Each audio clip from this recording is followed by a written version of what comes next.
Welcome everybody, this is FriscoFlame. It is late at night. Thank you for joining me. Yes, we are back to interviews. Feels good to be back interviewing, and feels good to have my Gatorade here, which is sorely lacking in vodka. But that's okay, because you know what? We love to buy things, we love to get things here. I'm going to welcome the chat real quick. And folks, today I have a wonderful source for you guys. I'm bringing on some folks from IndieGameStand. Oh, TRS Crazy's already here. Bad Juju's already here. And, no, wait, I can't say Bad Juju's here because you know what? Bad Juju's the guy I'm interviewing. So, ladies and gentlemen, from IndieGameStand, you're going to have to let me know your proper title. This is Jerry Forbes. Jerry. Hey, what's going on, guys? I guess my proper title will just be like community outreach streamer. Just getting out there, getting word out, talking, networking, pretty much. But yeah, absolutely. Thank you for having me on, man. Oh no, we've actually been talking about doing this for months. We have. I'm glad we could finally lock a date down. Yeah, in fact, it's funny because I actually didn't know you worked with IndieGameStand when I first met you, because I first met you at PAX South during the final Indies Need Booze party. Yeah, we had got to talking. At that point, I actually wasn't officially brought on. I'm close friends with Jake, and we had talked quite a while. You know, he wanted help streaming, and you know, I stream on my channel quite a bit. You know, with my friends and stuff. And you know, finally he brought it across to Mike and Matt, and you know, they approved it and they got me on, and I've been streaming on their channel. Usually it's on a Tuesday Friday basis at night. You know, Tuesdays I'll throw on usually the pay what you want deal. You know, showcase an indie game that's just been brought out, and then Fridays I'll play something a little more community wise, play with some viewers and stuff like that. Okay, I think the first thing I saw you actually playing was some weird typing dev game. It was like a Flash game basically in the window of game dev simulation. Typing like a typing of the dead or something? No, it was like you had to click. It reminded me of Cookie Clicker, but it was around game dev. Meatly Makes. And I sat there for probably about 2 hours so I could beat the world record. Do you still hold it? As far as I know, I still hold it. They haven't told me otherwise. So, yeah, we did the math. The way that the scoring on that works is just how many games you make, and you make the games by completing button mashing, pretty much. And, you know, you make a mistake and it sets you further back, and the further back you get, you'll get caught. And we did the math on how many points one game makes and estimated about what level I could finally allow myself to lose at. So I beat the record, went a little bit further just to be safe, and then let myself die, and yeah, we officially got it. It took quite a while of spamming WASD and my fingers hurt. I don't doubt it, because like I said, it looked like you were getting pretty miserable towards the end there.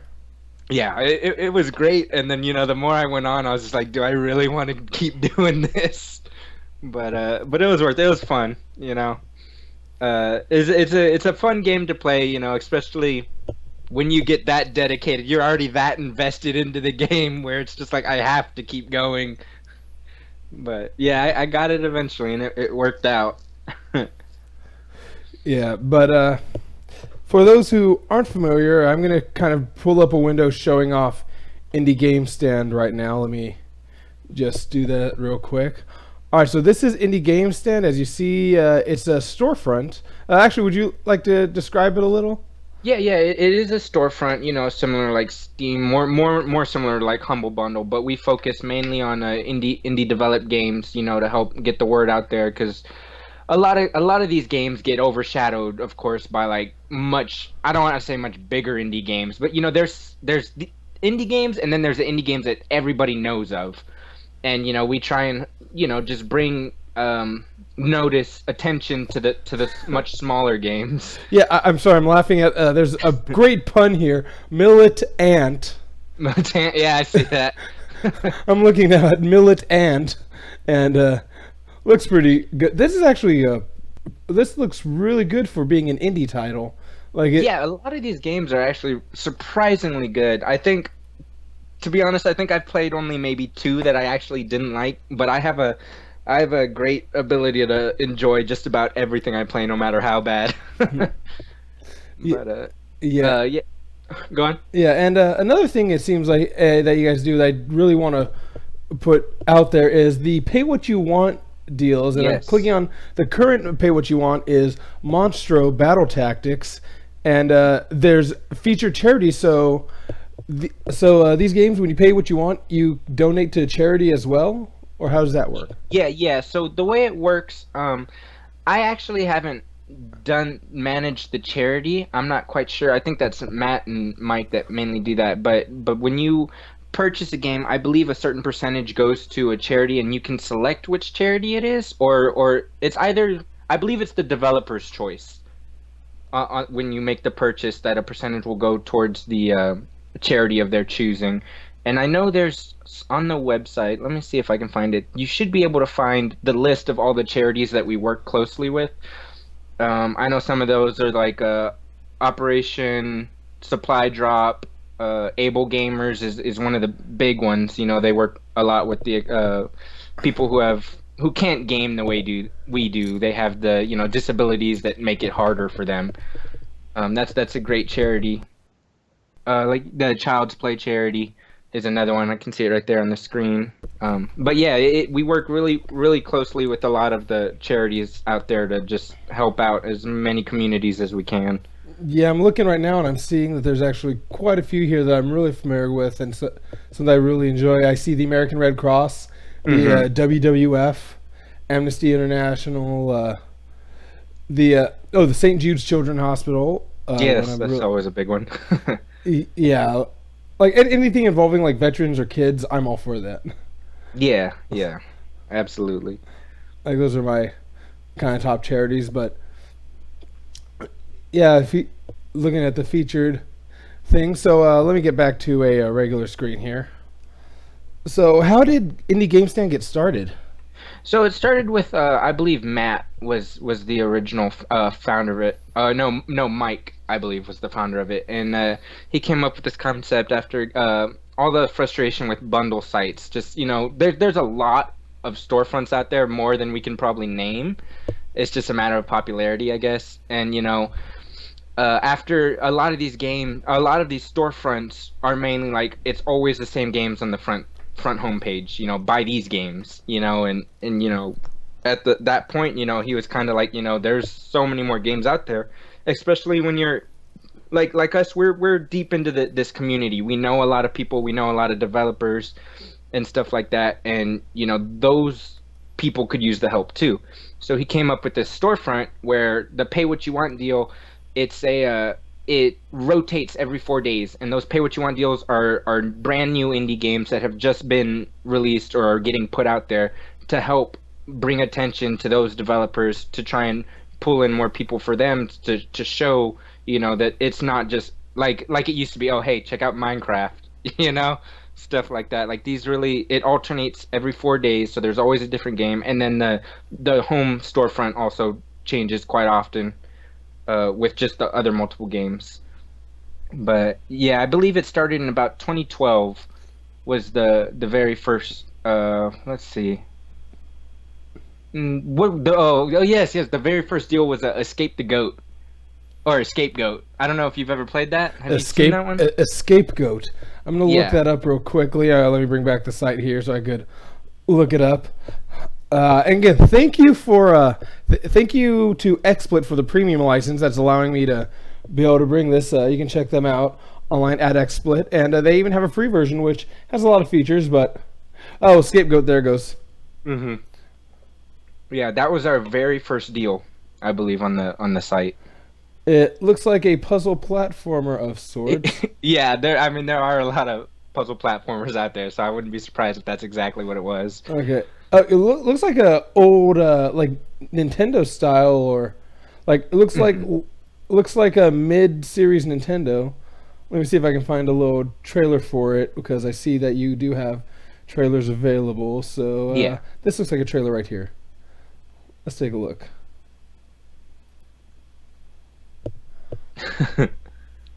Buffering. Yeah, it definitely reminds me of that old school Nintendo style, like Eight Eyes or something like that. I dig this music. Is that music from the game? Yeah. Oh, nice. Imprisoned for witchcraft, we work together to escape. Oh, this is actually a really cool looking game. Yeah, one of the things I enjoy most about a lot of these indie games that get put out there is the music in it. A lot of the I don't want to say the music gets like overshadowed by the game itself, but there's so many good games out there, and the music is just phenomenal. And the people who are putting the work into that music it's crazy how good that music is. Okay, and even though you guys don't sell it on 360, it looks like it is available on 360 as well. This is a really cool looking indie game. I'm gonna be honest. I might have to grab a code for a friend because I'm really digging the look of this, and I love puzzle platformers. Anybody that knows me knows my favorite game of last generation was Catherine, which is a super bizarre puzzle platformer. Catherine, that one sounds familiar. It's very Japanese. It's basically part puzzle platformer, part dating sim. Ah. Let's see, Catherine game. Yeah, this is a legit looking game, and that was the first game they started with? Yeah, that was our very first deal. Nice. What would you say your favorite game you've played on here is? One of them, it caught me by surprise by how much fun I had, because I had just had a friend play or invite me. My group invited me to get back in. Hey, let's play some RuneScape, and I was like, no, man, I'm not about to get into that grinding. Like, I don't want to do that. And then Jake messaged me and was like, hey, Tuesday, do you think you could play Link Realms, for the stream? And I was like, yeah, man, cool. Got a code, loaded up Link Realms for the stream. It was RuneScape. And I was just like, oh, crap. Let me see. I'm looking at Link Realms right now. Yeah, and it reminded me exactly of RuneScape, and I sat there and I was like, screw it, let's do this. And I was laughing, I was having a blast. It's just a lot of these games, you don't think much of it, the way they look, the price, it's like, oh, it's a $2 game. I'm not really caring about that. Yeah, Pete was there for the Link Realm stream, and we were having a good time. I'm guessing Pete is TRS Crazy P. Yeah. Wow, yeah, this is RuneScape. I'm looking at this game. Yeah, exactly. It's like this is a game that almost asks somebody to sue something. Yeah. I was laughing so hard because they invited me to play RuneScape, and I was like, no way, man. And Jake, can you play Link Realms? Yeah, sure. And I loaded up. Crap. It was like, son of a bitch. Yeah, but yeah, it was definitely a good game. It caught me by surprise how much I enjoyed it. Just running around, killing random things, picking up loot, changing clothes. I'm loving that. I mean, this also kind of looks a bit like Diablo, like the old Diablo. Oh, Diablo 1, yeah. Yeah, which this kind of amazes me that the quality of indie games now, where something like Diablo was a major title that took years and thousands of dollars of development. Yeah. And today, we can make these games in almost zero time. Yeah, absolutely. It's crazy the way gaming has advanced so much, especially like my brother-in-law Garrett, the developer of Black Ice. We'll be hanging out. Like, I was in Austin a while back hanging out with him, and he'll pull up his computer and he'll have his code, and he's there coding some stuff, and I'm looking at it. I have no idea what I'm looking at. It's just a jumble of letters, numbers, and symbols on the screen. And then he's like, oh, yeah, this is my game. And I'm like, I don't know. How is that a game? I don't get it. And, yeah, it's just, I guess, because Garrett never did game development before Black Ice. He does his, engineering for Intel. And then one day he felt like making a game. So he looked up a YouTube tutorial on how to use Unity. The very first thing he did is he made a slide puzzle. And then after he finished that slide puzzle, he's like, cool, Black Ice, there you go.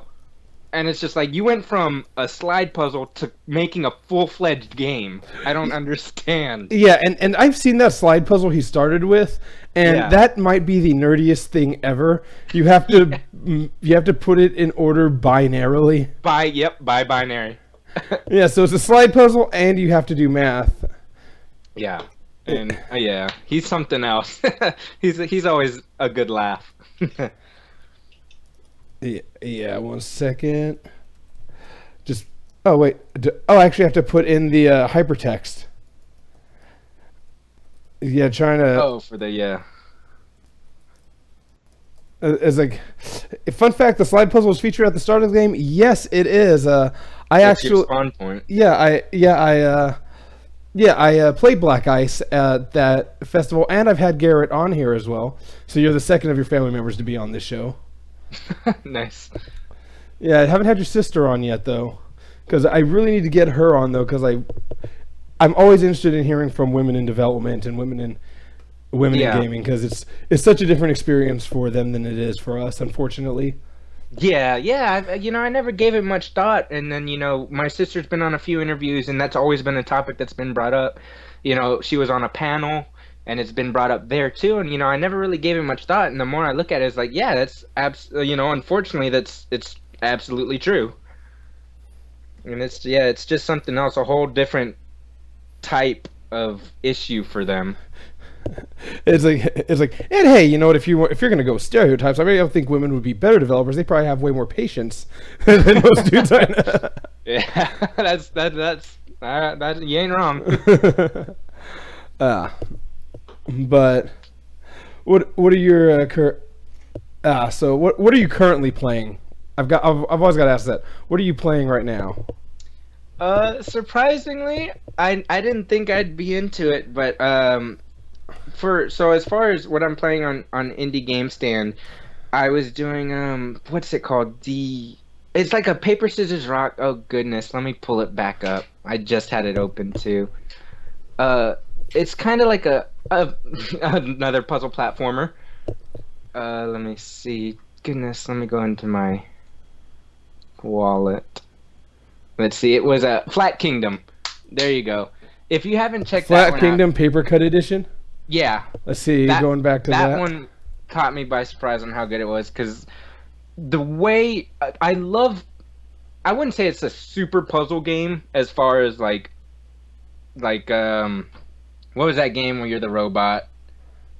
Not Portal, but another one, the Talos Principle. Not that kind of puzzle game, but it's on the fly, quick, changing your character to handle different obstacles, and I love puzzle games because I feel like it's so hard to come up with a different style of puzzle. There's so many that have been made, and the fact that you can come out and make a new one and make it interesting, like it's great. And that Flat Kingdom, I'm still playing on and off. I did it last week, last week on IndieGameStand, interviewing the developers, and that was a really fun game. And it's a beautiful looking game for the art. It's a 2D with a little bit of 3D element in it, and it's just amazing, the artwork that went into it.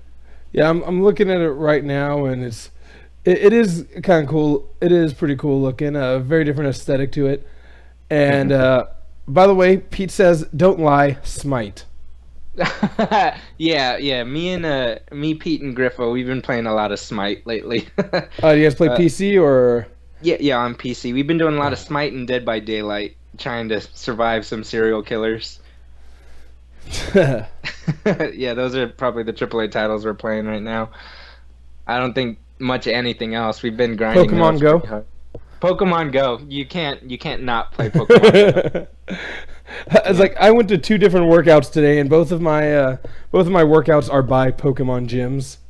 Nice. So went and left some Pokemon there to level up while. Nice. Yeah, I've definitely been playing Pokemon Go quite a bit. I actually so the past 4 weekends. So my wife and kids have been out of town. They went back home to South Texas for the summer to be with her family. And I was like, okay, cool. So on the weekend, so I've been here by myself for weeks. And every day I come home from work and I'm on the computer all night until I go to bed. And the weekend came and I was like, I cannot be in the house or I will be on the computer all day and night. And so I packed up, went to Austin to hang out with Chris and Garrett. We played Pokemon Go. I was like, cool, new Pokemon. Next weekend came. I'll go to San Antonio. Went, played Pokemon Go. I've just been going. I've literally been going out of town just to play Pokemon Go. So next week, Houston. Yeah, no kidding. I haven't been there. I went to San Antonio, Austin, Corpus Christi. I actually dropped some Pokemon off in some tiny towns, like on the way to Corpus. Like every time I drive through a little random town, I'll pull out my thing and move my map around, and I dropped 2 Pokemon off in some gyms in like, it was called like Mandersburg or just some random town. I dropped 2 Pokemon off, and they were there for about 5 days. And then I had a Pokemon in Austin for about 4 days. And I've just been just hitting gyms and collecting. And it's great because I don't have, here in Midland, there's like no water Pokemon at all. So when I hit Corpus, down south by the bayfront, it's just I was banking on water, and I was so happy. My friend and I actually discovered the best small town name in Texas. Which one? I'm gonna pull it up right now because, like I said, it's my favorite name for any small town that I've ever been in. Because here it is. Let's see, photos. Yep, it's like I can cut. Man, don't you hate when you have to like search around things to find what it is you're looking for? Yes, future needs to happen. Damn it. Yes. I'm still waiting for the day where I can copy and paste, but where I can copy things off of physical paper and then paste it on the computer. I guess that's a scanner. Never mind. Or a fax machine. Yeah, I just let myself down. Yeah. All right. So here it is. The best town I've ever seen. Justiceburg. That's me and my friend Dom in front of Justiceburg, Texas. Justiceburg. Nice. Yeah, we just we had to stop and take a picture, and if you notice, there's like a little J.J. Abrams lens flare happening there. Where exactly is that at? Justiceburg, Texas. Well, yeah. Somewhere between Lubbock and Austin, which is within an 8-hour gap. So. Yeah, it's somewhere. But Samurai Punk, you're here. Samurai Punk, lovely developers from Canberra, Australia. Wait, no, you're not from Canberra. You're from Melbourne, right? Let's see. They show me a puppy. Yeah. They're just having fun with those. Frankersies. Yep. Aussie. Let's see. Samurai Punk, why isn't your game here on IndieGameStand? Screen cheat. Like you have a lovely storefront. You could get things for charity. Do that, but wait, Screen Cheat's not on IndieGameStand? Oh, is it? Let me see. We interviewed the developer a couple of weeks, like a month or 2 back. Let me see. Screen Cheat? No, nothing's found for Screen Cheat. No, I guess we just talked to him about it. Yeah, let me see. But that is a great game if you guys have not played it. Yeah, I always say, they're great games. I'm glad they came by. Yeah. But Melbourne. They're based in Melbourne, Australia, and I watched the Australian girls against the Spanish girls in rugby today. Yeah. Our Dong publisher. Shh, don't tell them. But yeah, so let's see. You got PAX West coming up. Are you going to be going to that? Who's that? Me or Samurai? No. I'm asking you. No. Unfortunately not. Yeah. So what are your current plans with IndieGameStand, and what have you found has helped it grow? Definitely we've talked to quite a bit of people at the conventions. Mainly the ones I've been to was when we talked at PAX South, and I talked to quite a bit of people, and then I did a lot of networking at RTX, this last RTX. I think it was July 1st through the 3rd. Yeah, it was July 4th weekend.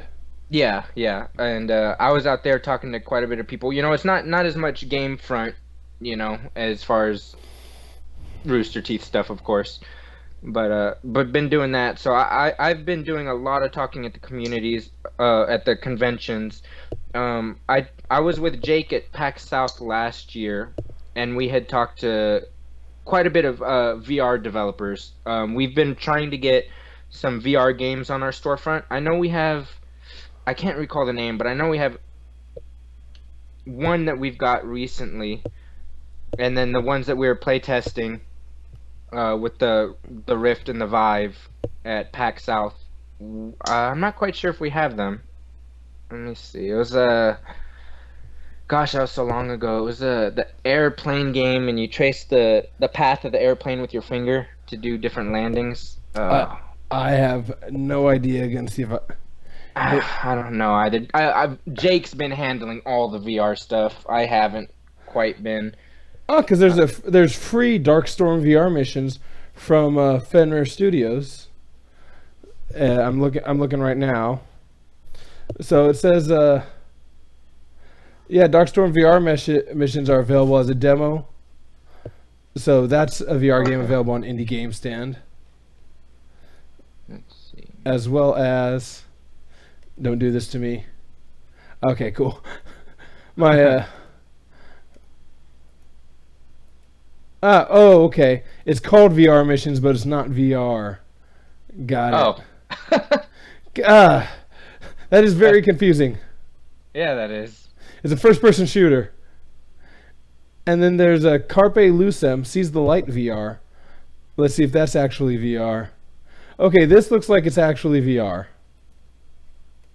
Oh, I see. Carpe Lucem, Seize the Light VR. Yeah, beautifully designed virtual reality.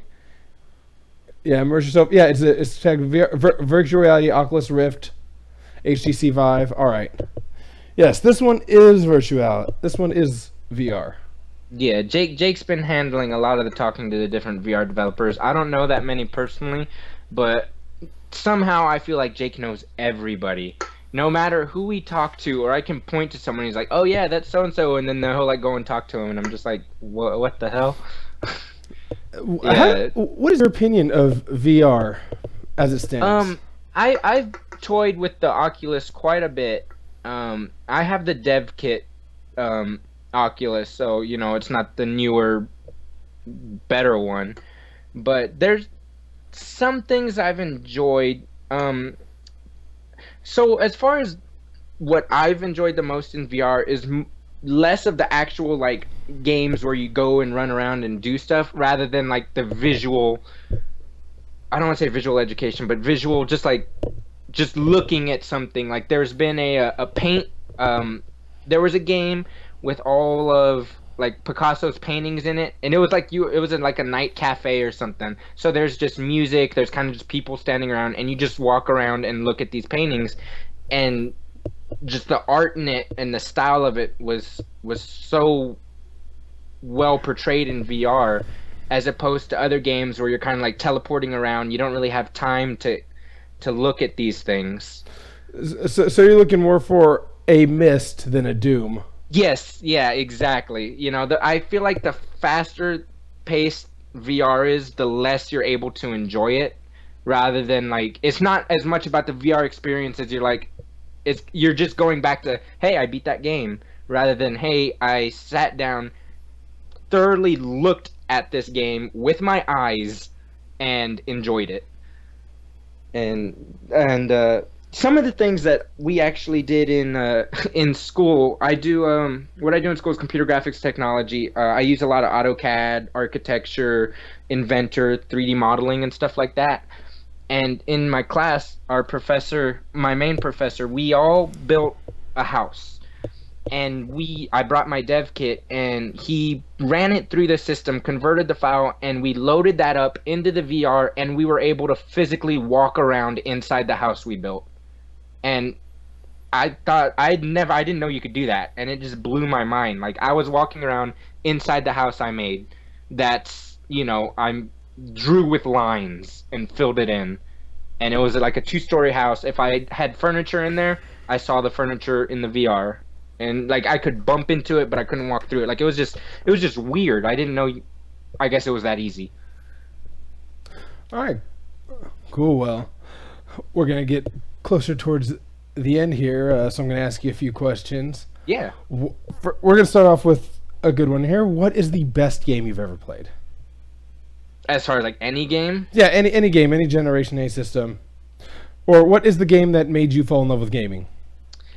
Okay, so the game that made me fall in love with gaming, I was probably 4 or 5, and the game I played day in day out, beat it multiple times as a child, and I've still gone back to play it. I actually practiced speed running it for a while, but since I had it on an emulator, I couldn't simulate some of the glitches that are used in the runs and stuff like that. But it's Bucky OHare for the Nintendo Entertainment System. And it was actually a comic book and cartoon. I think it was Japanese, but there was an American cartoon, and it's Bucky OHare. He's a space bunny, or a space hare. He's green, and he runs this ship called the Righteous Indignation, and they go around and fight off the evil toads that are trying to take over all the planets and stuff like that. And that game, I fell in love with it. That game and River City Ransom, which is probably a more popular one. But Bucky OHare was by far my favorite game of all time. River City Ransom. I do remember that game. Yeah, you just go around and beat the crap out of people, make them say barf. Everyone, it kind of reminds me of Two Bad Dudes when you say that. But let me see. I pulled up some Bucky OHare from long plays. Let's just skip around, see some of this play. I remember Bucky OHare. Yep. Okay, now that I'm seeing this, I totally remember this game. And let's look for some platforming going on. Kind of reminds me a bit of Mega Man here. Yeah, Mega Man 3 was the other one I played a lot. Me and my sister played a lot of Mega Man 3 together. Another game that I played a lot on the NES, and I played it for my sister because she couldn't beat it, so don't make fun of me. It was a Barbie game. I don't know if there was more than one Barbie game. I couldn't give the exact name of it. I just remember there's a Barbie game. You know what? Oddly enough, it's weirder for me trying to imagine your sister playing a Barbie game. I know your sister, so it's weird for me trying to think of your sister playing a Barbie game. Yeah, it was a long time ago. So, but yeah, one of the main reasons I probably got into gaming was my sister too. She didn't play as much as I did, but she was always there, watching me. And if I had questions, she'd help me with puzzles and stuff like that. Like, we played a lot of the Resident Evil series together, and she would help me with puzzles back then because I was younger and, I couldn't figure things out as easy. So she would always sit with me and watch it. And, if I had questions, she'd help. So that was Resident Evil was probably like mine and my sister's series that we've played almost all the games together until she moved away and left me. Yeah, see, I was more of a Silent Hill guy. Silent Hill was good. Yeah, that's probably one of the funniest outside gaming moments for me is I was at a party. Like, nobody I knew. One of the few times I've actually been invited to a party. And we're playing one of those things where it's kind of like where you have to guess what the thing is. Mm-hmm. Like, you have to give clues. It's almost like Pictionary, but someone holds up the thing, and I say, not Silent Hill, and every guy there goes, Resident Evil, and the girl, because it was guys versus girls, and the girls are just looking like, how did you get that off? It's just one of those things, if you weren't into this one, you were playing this one. It would be like if I said, not Mario. It'd be like, Sonic. You might say Luigi, but everyone around my age, Yeah, absolutely. Yeah, it was fun, but yeah, a lot of those games. Did you ever get into any development on your own? No, I don't know enough about coding. What I plan on doing, since I'm still going to school and I'm gonna be doing 3D modeling and stuff like that. Like, I can do some 3D modeling now, but I'm gonna be learning how to use 3ds Max, which is just a more in-depth. I can do more with it. I can do animations and stuff. I plan on making character models and animations for the Steam storefront, or for if any developers need a character model or something like that, I can help them out with their projects rather than making my own. Like, I have ideas I can use for like my own game and stuff like that, but I would have no idea how to do development on it. Yeah, and not Pokemon, Digimon. Yeah, there you go. And Charles1214 says, "Hey," and then he says, "Heil Hitler." So we'll see if there's anything else. I'm gonna have to ban him, but if not, he can stay. But but yeah. So what's the worst game you? What's your worst gaming experience? Oh man. I've had some bad ones. Let me take a think on what my. There's so many bad ones that I want to tell you about, but I don't remember the names because I didn't bother. It's like it was one of those games where like I bought it, played it for like 15 minutes, and I was like, "What is this shit?" And just never loaded it up again. Oh man, Yeah. those were mostly probably PS1 games that I can't quite remember the name of. Gotcha, but nothing that sticks out in your memory as like being excited for a game and then turns out it's crap. Just the super letdown. Oh man, I know there's got to be something. I don't want to say nothing because there's a lot of shitty games out there. Let's not lie. There are quite a few. Like with the availability of to make games now, like anybody can make games. Yeah, There's some people that shouldn't make games. yeah, exactly. Like you know, at IGS we try and help everybody out, but it's just like, hey man, like we don't know. Like, sorry. Have you had to be the guy to turn down any games for No. IGS? Yeah. I have not. Thankfully, I don't handle that part of it. I know that you put in a request to have your game in there. I'm assuming it's either Matt or Mike who goes over those submissions, but no, I haven't had to say no. I haven't been asked by anybody to do an interview with them. It's usually the other way around, you know, me asking, "Hey, if you have time, you know, I checked your game out, it's great. You want to do an interview?"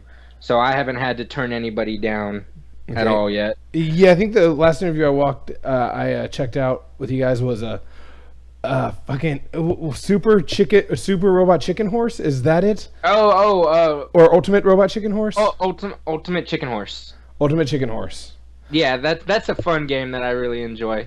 Once That again, it's one of those. It's a really good party game. You know. it's a fantastic party game. Yeah. Yeah. It's a fantastic party game, and man, it gets brutal. And if for some reason Charlie1214 gamer wants me to say hola, so hola. Hola. That's it. Like my Spanish is terrible, so. Yeah, it's you know, you just smile and nod. Yeah, let's see. And Pete says, fair share of bad games, most recently being the Dreamcast version of Bangai O. Bangai. Oh, I don't know. Pete plays some weird stuff. Yeah, it's like you know, I played One-chan.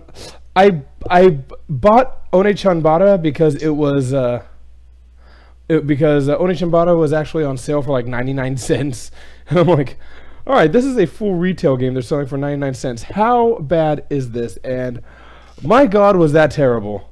That was it's One-chan Bikini Samurai Warriors. Bikini Samurai Warriors. Yeah, I'll pull this up because yeah, pull that up. let me see. I keep forgetting where the mouse is when I have double screens hooked up. So let me see. Let me go to YouTube here because I know that I can find this. Let's see. Trying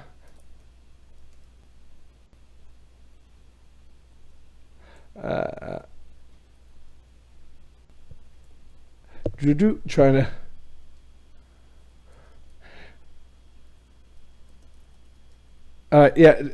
One-chan Bikini Samurai Squad. Let's see, part 1, a long play. Someone did a long play of this. Oh wow, there's a movie. There was an One-chan Bikini Samurai Squad movie available. Like a full feature-length film. Yes, which my God, I feel like I have to watch it now. Let me see. All right, so going to the guest map. It's okay. Yeah, don't show me the loading screen in your long play. Oh yeah, it starts off with a nice wall of text here, and here's some gameplay. So you see you walking around in your bikini with your sword, hacking zombies. Is it terrible? Yes, it is a terrible, terrible game. And that's really all you do. Like that little bit there, that shows you all gameplay. Run around, hack zombies. Run around, hack zombies. Occasionally get in a cutscene. The cutscenes look better than the... The cutscenes are actually pretty cool. Like, if you watch all the cutscenes together, it's actually kind of legit. But... That's the entirety of the game. But yeah. Like, you see, let me get past cutscenes here again. Oh, yeah, more wall of text. Again, more... And then you're back to hacking zombies. Oh yeah, those cutscenes do look good. Yeah, like I said, I mean, except for super vibrates. It's Bikini Samurai game stands for 360, right? Yes, it was on 360, and it was on 360. And like I said, luckily looking here on YouTube, you can actually just watch all the cutscenes. Like someone's made it so you can just watch all the cutscenes. But let's see, is there a trailer for this movie? It's like, oh yeah, the full movie's available for rent. Show me a trailer, please. Let's see. All right, that's it. I'm looking for a trailer for this because I cannot believe that there's a movie. Yeah, I hope you find it. Hope you find it. Trailer movie. Because like I said, this game was crap. Oh, Onichanbara, the Vortex movie. Okay, it looks like somebody actually just put the full movie onto YouTube as well. Ah, there you go. So let's skip around, see if we can find. Let's see if we can. Oh well, we'll say they captured the look of the game pretty well. Look here, and yeah, they're just two samurai chicks in a bikini and a schoolgirl outfit, hacking zombies. All right, that's sounds about right. Yeah, it's like, let me see if I can get more things and more hacking going on. Yeah, I might watch this later just to see how terrible it is. I noticed it doesn't look like there are subtitles going on, so that'll be interesting. I mean, you got to give them props for doing this stuff. Yeah, it matches the movie. You feel like another Cheers is in order for Puppy. Yeah. Yeah. So yeah. So that Spanish subtitles. I just saw something pop up. That's quite amazing. So there you go. One-Chanbara, Bikini Samurai Squad. Play the game if you dare. Watch the movie if you're just that curious. Watch the cutscenes if you want what could have been a decent game. Man. Yeah. Yeah, go watch the full movie. Yeah, wow, that kind of amazes me. I did not know that existed until right now. Like until right now interviewing you, I had no idea that movie existed. So my life is a little my life is just that much better for it. You know what you're doing tonight. Man. I was like, what a lovely lady on the internet. I am definitely not masturbating to that tonight. But oh man. Yeah, that was bizarre. Thank you for joining me on that bizarre adventure. Yeah, thanks for pulling me into it. Hey, admit it, you were engaged. Yeah, I already have it pulled up in my other monitor. Yeah. Oh, man. Like I said, it is so bizarre, but I'm all for that. Yeah, I mean, yeah, definitely you got to give them props for not being embarrassed enough to not do it. To be fair, it looks like a fairly accurate movie to the game in a world where we have terrible. That's a good point. Just like I always say that the best video game movie was the movie Postal. Oh, with the little kid running around just shooting shit up and blowing up the police station. Yeah. Well, here's the thing. Yeah, the movie Postal is a terrible, horrible movie, but it is so true to the source material. It's like, all right, this is actually a good movie because you do all of that in the movie. It has like one of the best opening scenes ever, which is basically 9/11. Yeah. Yeah, man. I Yeah. forgot all about that movie. Yeah, great movie. But anyway, again, we're running low on time. Yeah, yes, Postal. Yes, Postal had a movie, Pete. Anyway, Yeah. man. So, what game are you most looking forward to coming up? Coming up, definitely the new Resident Evil. Like I said, I'm a huge. I've always been a huge fan of that. The last games have been kind of different, but this one's gonna be different in a whole other way, and it's gonna be good. So I'm definitely looking forward to that one. All right, and then different is like, yeah. The only way to be different now is to be good. Of all Yeah. the Resident Evil, Yeah. that's like the only. That's That's a really really the good way only to put thing. it. They've tried to change everything else except for. They've tried everything except making a good movie. So yeah, the next Resident Evil better be good. Yeah, yeah. Man, All right. yeah, I'm looking forward for that one. That one and Outlast 2. And finally, if there is a God and you meet him at the pearly gates, what would you like him to say to you? What would I like him to say to me? He or Oh. she. Yeah. Goodness. Put me on the spot with that one. Jeez. I don't know, just good job, I guess. You did it. You did You did it. I'd be happy with that. All right, man. Well, thank you for joining. Please tell everybody where they can find you.